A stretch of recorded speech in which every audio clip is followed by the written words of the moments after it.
compassion. We kind of glanced over the topic of compassion being a two-way street. Yeah. But that's not a glance over reality. It's something we should sink our teeth into. It's essential. Compassion has to come inward first, and it has to be externally issued as well. Totally. And it's the most amazing thing. Like, there's an intellect to all of that. What I mean is, I think we can all intellectually understand it.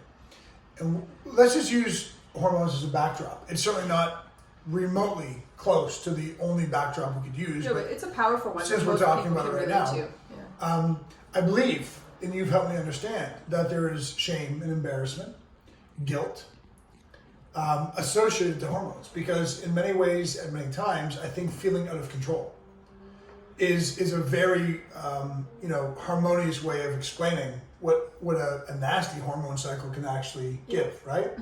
So what we're not saying is that somehow, some way, it's the woman's obligation to extend compassion to her spouse. In fact, we've seen it be much more successful and effective if she, or you in this case, bring compassion towards yourself first as the priority. Be compassionate. Like, there's nothing to be ashamed of. There's no embarrassment to have. There's no guilt to feel. Right. That this is a natural cycle. It does disrupt mental, emotional patterns and regulation. And if you can bring that inward at an emotional, visceral level, doesn't it smooth doesn't it smooth everything about then extending compassion towards me? Completely. Right? If you were to extend it towards me as the priority, it could roll into resent very quickly. Totally. And we've also experienced that. Yeah. So maybe talking to that would be a great place to go. I think that, it doesn't do anybody any good when we're beating ourselves up. Right. It's one of the things that I talk about a great deal, and I'm talking about in all like forums, not just hormones. Of course. Is that, you need to have compassion for yourself. You need to be able to not hate yourself more for whatever just happened. Whether it's binge eating, whether it's drinking, whether it's a hormone reaction, whatever it is, right? What, yelling at your kids. If you beat yourself up, which is the equivalent, by the way, of not having compassion for yourself. Right, exactly. If you do that, all you're doing is you're burying yourself even deeper into self-loathing. Yeah. And from self-loathing comes nothing good, right? Except for overcompensation and perhaps seeking validation, and it just kind of trips up the whole cycle of pattern behavior again. Makes sense, yep. So you have to have that compassion for yourself.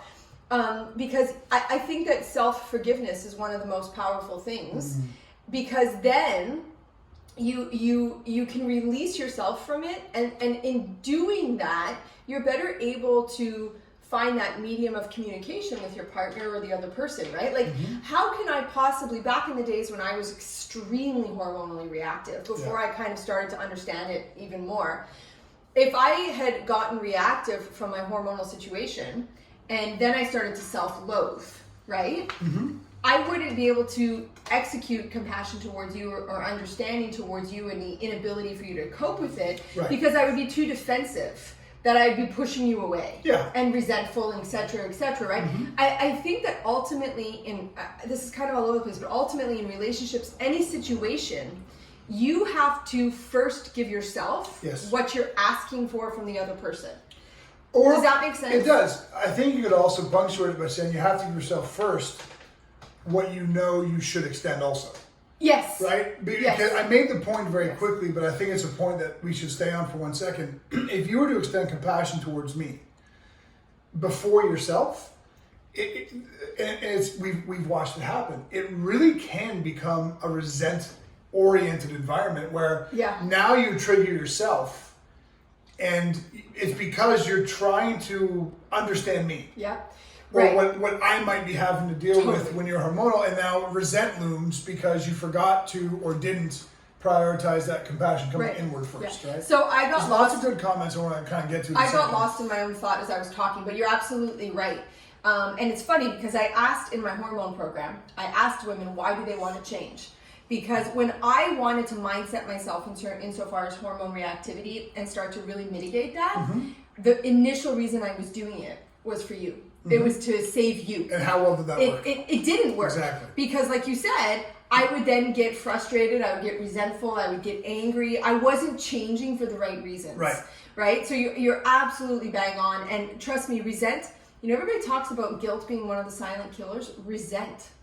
Oh my gosh. It's a big one, isn't it? If you're carrying resent, let me tell you, that's a big one to be carrying. Yeah, I agree. So let me say this first of all. Henry Carruth